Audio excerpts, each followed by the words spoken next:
Ladies and gentlemen, welcome to MetrObelisk Radio. Today we are looking at Survivor's 7th season, The Pearl Islands. Now, just like the Amazon, this season is still considered a top 10 season as of the recording of this episode. Now, that may change in a few years, who knows? So with the bar set that high before going into this, does this season live up to its top 10 status? Or does this season simply benefit from right place, right time? Now, before we get any further, remember to follow the blog, MetrObeliskRadio.blogspot.com, where you can stay up to date on all MetrObelisk Radio uploads, no matter if they're exclusive to the platform that you are currently watching or listening to this on. Now, with that out of the way, let's get into the Pearl Islands. Now, when we talk about Survivor, I always start off talking about the twists. Now, this season is pirate-themed, and this theme was a real risk back in 2003. Keep in mind, this season was filmed in the summer of 2003 and aired in the fall of that same year. To give some context, the movie that was on track to be the smash blockbuster hit was Hulk with Eric Bana, Jennifer Connelly, and Sam Elliott. Now, as we know today, that movie straight up bombed. Now, do you remember what became the summer blockbuster hit of 2003? It was a little movie that Disney released with Johnny Depp called Pirates of the Caribbean: Curse of the Black Pearl. Now, to be fair to production, the pirate theme really worked given that they were in Panama, and that was a country with a rich history of piracy. Now, this theme permeates throughout the season. At every reward challenge, the winning tribe can raid the other tribe's camp and take one thing for themselves. Why? Because pirates plunder and pillage. Also, the individual immunity necklace isn't a necklace at all. It's a cutlass. And if you don't know what a cutlass is, it's a pirate sword. It's a curved sword. That's what cutlass means. The cutlass would be worn on the back, and there'd be a small flintlock in the front. Now, what's funny is one of the castaways wears the cutlass the wrong way at one point. The cutlass, like I said, is supposed to be on your back. This castaway wore the sword on the front. And I personally found this funny because I know how to wear a sword without looking stupid like that. Also, this season had a unique opening that has never been done again on Survivor, as far as I know. On the first day, they get stranded in a Panamanian village where they are given 100 Panamanian dollars, I think called Balboas, to buy supplies and contract a boat driver to take them to their respective island. This moment in the beginning really set the stage for the season. You see the Drake tribe making deals, stretching every dollar, basically having their shit together, whereas the Morgan tribe is basically just running around like chickens with their heads cut off and, getting screwed at every turn. Now, the biggest twist this season that I waited to talk about until last intentionally is the Outcast Twist. Most Survivor fans know what this is. For those who don't know what it is, the Outcast Twist was a tribe made up of all the castaways that were voted out prior. Now, right before the merge, the Outcasts got to compete in a challenge against the Drakes and the Morgans. If the Outcasts beat both tribes, 2 people get back into the game. If they just beat one of the tribes, then only one gets back in. And if the Outcasts lose to both tribes, then no one gets back into the game. Now, I love the idea behind the twist and its execution, but it wasn't received well because no one was told about this twist. How do 1 or 2 people get back into the game? Well, Drake and Morgan go to Tribal Council to vote somebody out. Then the Outcasts go to Tribal Council to vote 2 people back into the game to take over those open slots. Whoever gets back into the game is automatically immune at the next Tribal Council in order to get a few days to reintegrate back into the game. Again, great idea with a great execution in my opinion. But it wasn't received well at the time because the twist came out of nowhere. The castaways didn't know about it, and the audience didn't know about it at the time. It just hit everybody like a fucking freight train, or the more politically correct term, hits you like a ton of bricks. Now let's dive into the cast assessment portion of this episode. Now, I've said this many times in episodes prior, that Survivor seasons live and die by the casting. And we're going to start by taking a look at the Morgan tribe. Now, the tribe obviously being named after Captain Henry Morgan. And we're going to start with Nicole. She was the first boot of the season. And as I've stated multiple times, I don't give much thoughts to the first or second boots of any Survivor season, unless if they did something big, which the vast majority don't. So, whatever. Then we have Ryan S., and he was the second boot of the season. Same thing I said about Nicole. I don't give too much thought to it because once you blink, this person is gone forever. Next, we have Tawanna. Now, the only main issue that I have with her is something that's actually not within her control. And that issue is just her high-pitched voice. Her high-pitched voice. Again, I understand that some people naturally have that, and there's nothing that they can do about it. But for me, it's just the high-pitched voice just really can grate on my nerves. Next, we have Rhino, and that's the second Ryan of the season, but you're going to hear the name Rhino a lot throughout it. I don't have that much in terms of thoughts on Rhino because I feel that the season didn't focus on him for that much, despite the fact that he was the first juror of this season. Next up, we have Andrew Savage. Now, he was the appointed leader of the Morgan tribe, and if all you watch Survivor for is master strategists, Andrew Savage would be up there. His only downfall was alienating Lil when she came back into the game after the Outcast Twist. The merge was entered at 5-5 and Lil joined the Drakes in getting him out. He was a great strategist, but this also goes to show you what happens if you alienate the wrong people. Next, we're going to have Lil. Now, she was the Scoutmaster, and during the season, she was the third boot. However, she got back into the game because of the Outcast Twist, and the worst thing that she could have done is wear her Scout uniform this season. Everyone was going to hold it against her if she didn't live by the motto / Scout's honor. Remember in Survivor, perception is reality. Everyone lies, cheats, and steals to get further. That's true. But if a Scoutmaster in a Scout's uniform does it, then it looks like they're not practicing what they're preaching. Next up, we've got Dara. Now, Dara was the Southern Belle for the season, and here's the part that really pains me about her. She could have theoretically won the game. Her issue was she made herself way too big of a threat by the end. She won 3 individual immunities back to back to back to back. Had she not won as many immunities as she did, maybe throw the last one she won, or, even just win like the one. She probably wins Final 3 immunity because Final 3 immunity is a fucking endurance challenge and theoretically wins the game based on who she takes. But now, I'll be fair, something like that is only clear in hindsight. It's not clear through the fog of war. And finally, we have Austin. Now, not much is really said about him other than the fact that he was the first person to willingly quit the game. Do I blame him for walking away from the whole thing? No, I really don't. Not everybody is built to rough it in the jungle like the show wants you to do. He even admitted during the reunion that he wasn't much of an outdoors person. His only goal was to win the $1 million. And him not being an outdoors person can be seen from the fact that he freaked out when the Pelican came in. Also, he damn near drowned at one of the challenges. So again, it doesn't surprise me that the guy quit the game. And I'll go as far as to say this. If production was not expecting at least 1 to 2 people to quit per season, then they are the delusional ones. Survivor is designed to push you to the breaking point and to go even beyond that. Now, as a result of that structure, some people aren't going to take it anymore and just quit. Just walk away from it. At the moment he quit, someone was coming back into the game, to be fair. So would it have been better to vote off one of the 4 who wanted to continue to stick it out? Or was it better that the person who didn't want to be there anymore just leaves on his own free will? And I will leave that with you to ponder with. Now, next up, we're going to look at the Drake tribe. Now, obviously, this tribe is named after Sir Francis Drake. And we're going to start with Michelle. Now, I don't remember too much about her other than the fact that she was voted off because she screwed over the Drake tribe. During the food challenge, yes, there were food challenges in Survivor back then. She was supposed to pretend to be gagging it all back up so that the Morgan tribe would pick her and then the Drakes win immunity. She didn't do that and got voted out as a result of that. And before you ask, yes, she actually confirmed that she trained for that challenge specifically. Now, next up, we have Burton. Now, he was the 4th boot of the season.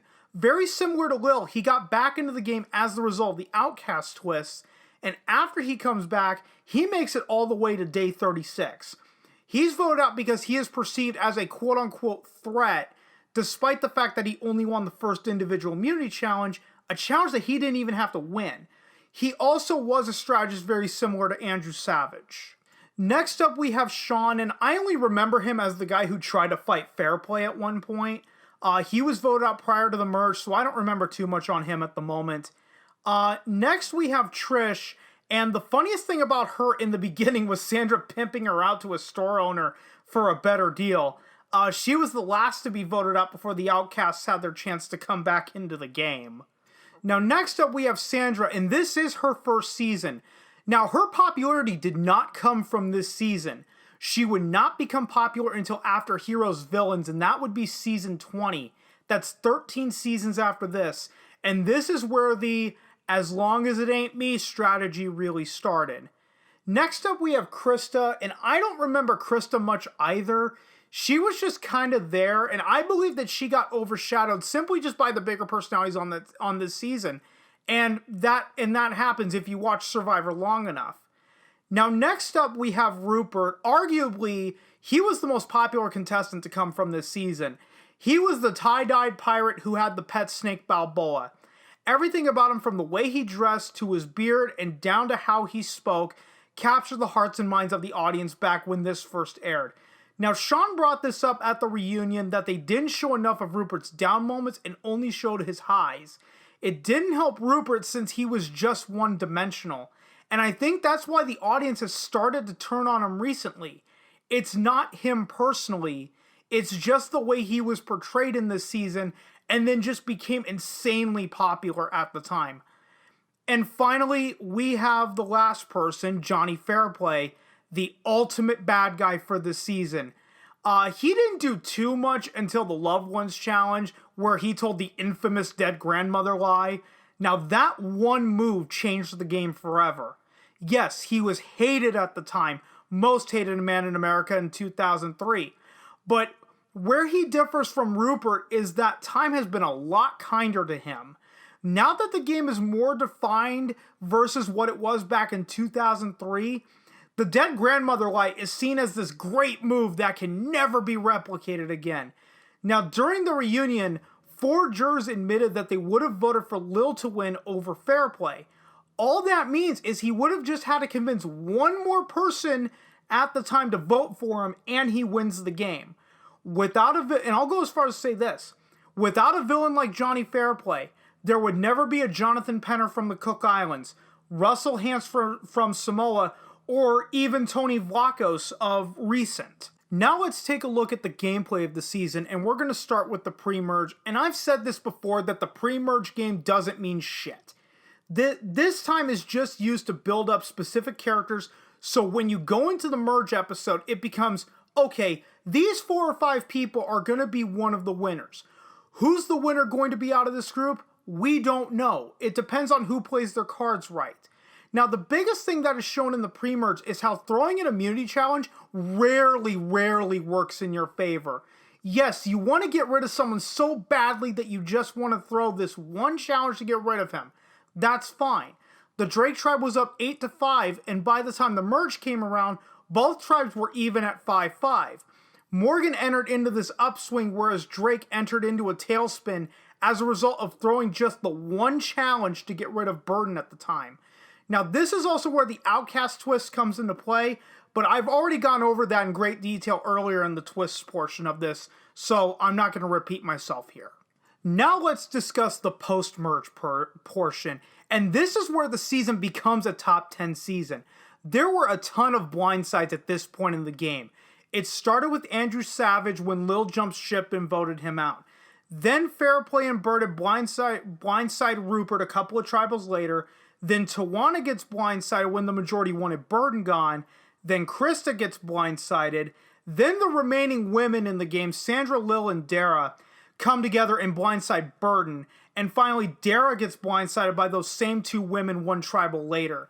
Now, if all of you listening to this think that Micronesia had the best blindsides ever, those blindsides in Micronesia don't hold a candle to the blindsides here.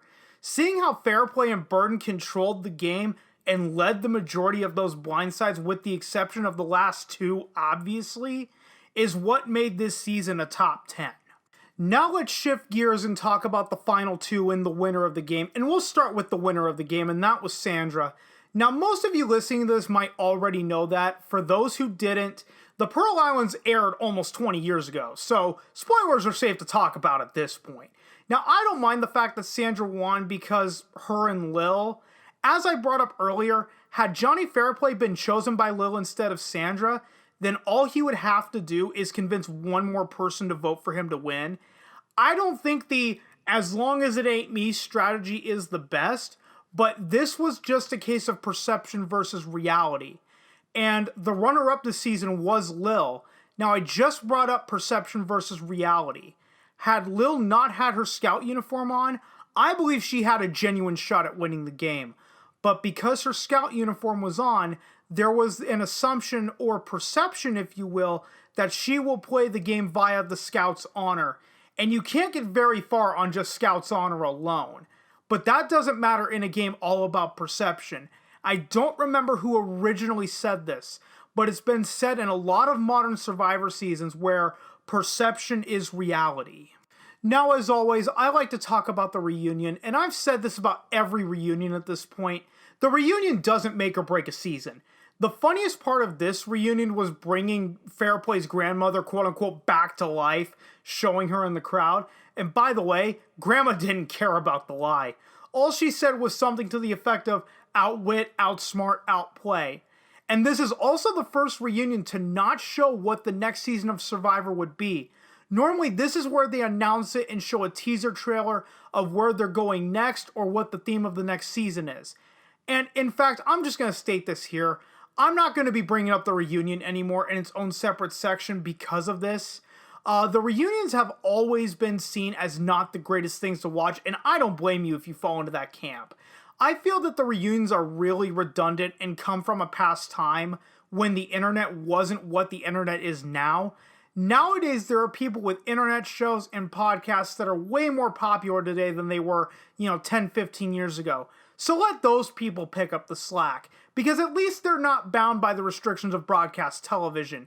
And now, the only time that I will backtrack on this statement is if the reunion is really, really good, which the vast majority aren't. Or if the reunions are so notoriously bad that they have to get talked about, which there are quite a few of those. I was already going to go back on my word for the All-Stars reunion. That's not because of the reunion by itself.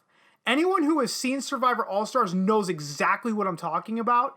If you haven't seen Survivor All-Stars, well then wait for my episode on it where I will talk about it, or you can look into it for yourself real quick. It's rather known what they do in that reunion that makes it go off the fucking rails. Now, I'll end the episode off with this. There's no better way to describe this season other than it just worked even with the bullshit Outcast Twist. That really had no effect on my enjoyment of the season. Austin quitting the game had very little to no impact in the grand scheme of things either. This season shows that all you need is just enough strong personalities to carry everyone else through. Not everyone can be a Rupert or a Jonny Fairplay or an Andrew Savage. What you can hope for with regards to casting decisions is they get the right people with the right personalities to carry a season no matter who wins the game in the end. There's a lot of this season that they've never done again, which pains me. I loved the Final Four Immunity Challenge, where it's the Final Four versus the jury in a survival trivia contest. If the jury wins, no one is immune. Why have they never brought that back to the show instead of this bullshit forced Final Four fire-making challenge? Do that and then go to a vote. If the vote ends in a tie, then yes, you have to go to fire. Also, I love the day one buying up of the supplies in the local village. It also was a lot of little things in between there that just made the season work on top of being well cast. There's a reason that this season is still considered a top 10, if not top 5. If you haven't watched the Pearl Islands, watch it. Even though you're spoiled to a degree on who wins the game and how some of the game goes down, it's really enjoyable to watch exactly how the whole thing goes down, in my opinion.